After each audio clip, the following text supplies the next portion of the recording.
Hey there, this is Melissa Clark with the Sage Pumpkin Homestead. I just thought I'd go ahead and give my next tour.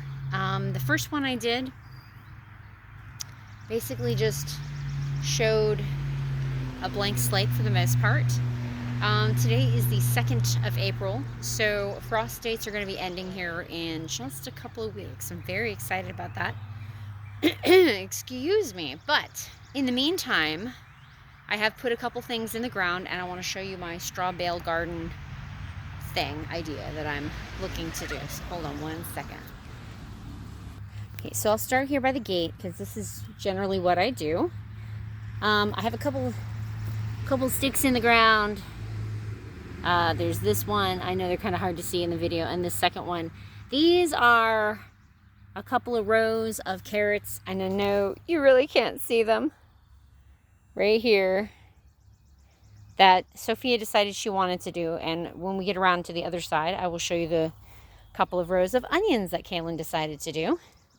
But I want to go this way because I want to show my bergamots coming back. Bergamot or wild bee balm, it's very native to Missouri, and this one I cut back. You can see last fall I cut them back pretty hard, and it's just starting to come back. It's actually been coming back for a little while, but it's starting to get a little bushier, so I'm excited about that. The other thing I'm excited about is my Echinacea. I have one here and I have one on the other side, and they're starting to come back. They're making themselves established, and I'm very happy about it. Don't know if I put any perimeter peas in yet. Usually I try to do along the fence line because they like to grow up, and I have a couple branches for them to grab on.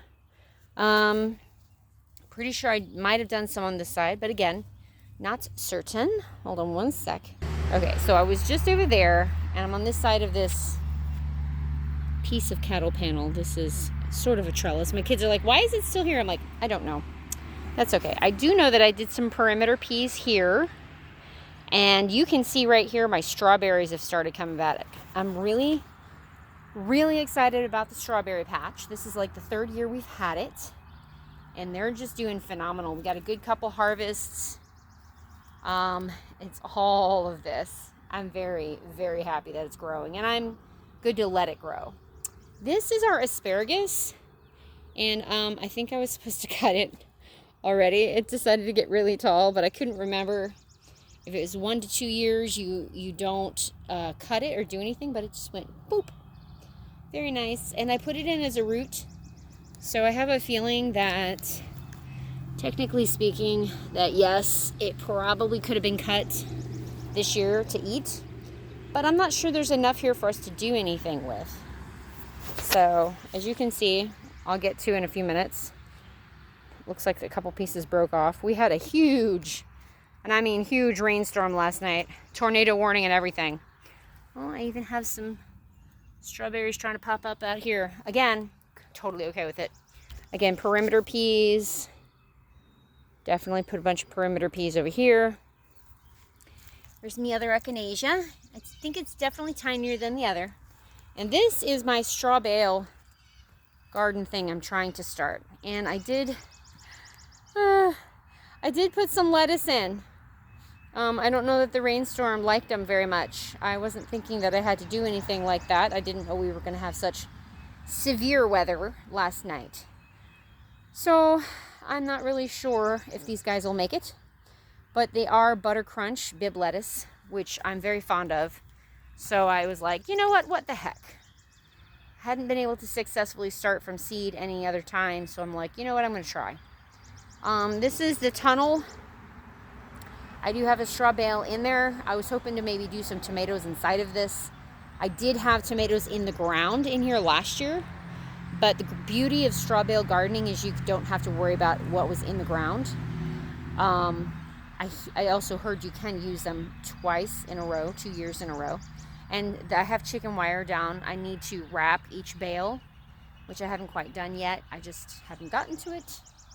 But I know that that's the thing to do. I'm very uncertain as to what this is. I don't know. I know it's probably a weed of some type, but I'm not sure. I just don't know. And I do have a couple things coming up already. I'm not sure if they're weeds or if they're some kind of something that we want, volunteer type situation. I'm not certain. I try to wait because sometimes I'll pull out things that I didn't realize were weeds later. And this stick here sort of marks this is the area that Kaylin decided to put in a couple rows of onions. So a couple rows of onions back there, a couple rows of carrots by the gate.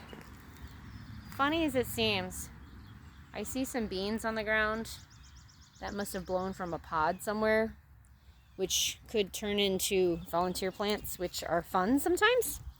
So here's my rows that I did all the way until about here. So I did alternating between carrots and onions all the way over. And it was 2 different kinds of onions and 2 different kinds of carrots. So I have Imperator carrot, flat of Italy red onion, Chantilly carrot, red grano onion, and then it starts over again. So Imperator carrot, flat of Italy red onion, Chantilly carrot, red grano onion, Imperator carrot, flat of Italy, red onion, and then I have 2 sticks, I don't know if you can see, and it's also Chantilly carrots and red grano onion. So that's the garden. I'm trying to make sure it doesn't fall. That's the garden for this week. First week of April.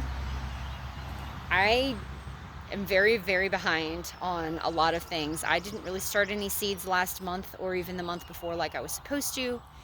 I was going to do all of the cold weather, super early spring for cabbage and broccoli and Brussels sprouts and probably even cauliflower. I was going to do all of those things. And I did not get to any of those things. In fact, I didn't even start the tomato or pepper seeds that you're also supposed to start really, really early. And they don't even start hardening off until I think the end of this month. And there's a lot of stuff going into the garden that would be grown out, started from seed into a transplant form to get in here by like the 2nd week of May. And I haven't gotten any of those, y'all. Like, none of them at all. It's been a very hard, long season. It's been a great season though, even though it's been hard and long. Most of my time got eaten up with the whole concept of the milk cow and dairy and all of the things and building the milk shed and what that means and looks like and inserting that into our routine and our day. It's been a lot. And I'm not sure, for whatever reason, I didn't sleep very well last night. In fact, I was up most of the night. And the tornado weather type stuff didn't help. It did give me some peace and some calming because it reminds me of Florida, so it was nice. But on the other hand, we have a pasture or 2 full of animals, so that was a little disconcerting. And then our dog would not be quiet. And I think my personal opinion is I came out to find out what she was making so much noise about. And I think what it turns out was she didn't know what the frogs were. Because I think there's some new frogs making noises in the pond. And I think she just was like, I don't know what that is, so I'm going to bark at it. And she did the same thing. She started barking at one point towards a bunch of rabbits, and she didn't know what they were. So she barked and she barked and she barked until we came out and we're like, that's a good girl, it's okay. And then she's never barked at rabbits since then. So I think me coming out, I think it was like 2 in the morning, and I went out, and most of the rain had stopped and all the crazy with it, with the wind and all that, which is why I think the lettuce looks the way it does today. And there's a lot of stuff moved around, and God scrubs the earth when he does these things. But I went out and I looked around, and she just kind of followed me and was like, okay, we're good. She didn't bark again for the rest. So I think it was more like she's trying to make sure that we know to come and check, make sure everything's okay. So she's sort of doing her thing. It's been nice. The other interesting thing is that the other little update is I believe in a few days we're also going to be getting our 2nd guard dog to go with her, who's a bit older than her, has bonded with a goat that's also coming to us. which is it's a big step. So the dog we wanted, the goat just has to come with because that was the way it went. And so she's I think it's a she, because the names were Val and Grace, and we know the dog's a female, also unfixed, just like Dale. And the names are Val and Grace. So the goat is supposed to be a cross between some kind of meat breed and a fainting goat, which is going to be interesting. So not, from what we understood, any kind of milker at all. I don't know if she's been bred. I know nothing really, truly about the goat. So this will be interesting. But the dog and the goat have bonded, so they're coming together, which is fine. We'll figure it out. In the meantime, we need to figure out an exit plan for most of our sheep. We have a couple thoughts in mind, but we'll see how that goes. So thank you for joining me, Melissa, at the Sage Pumpkin Homestead, and until next time, be blessed.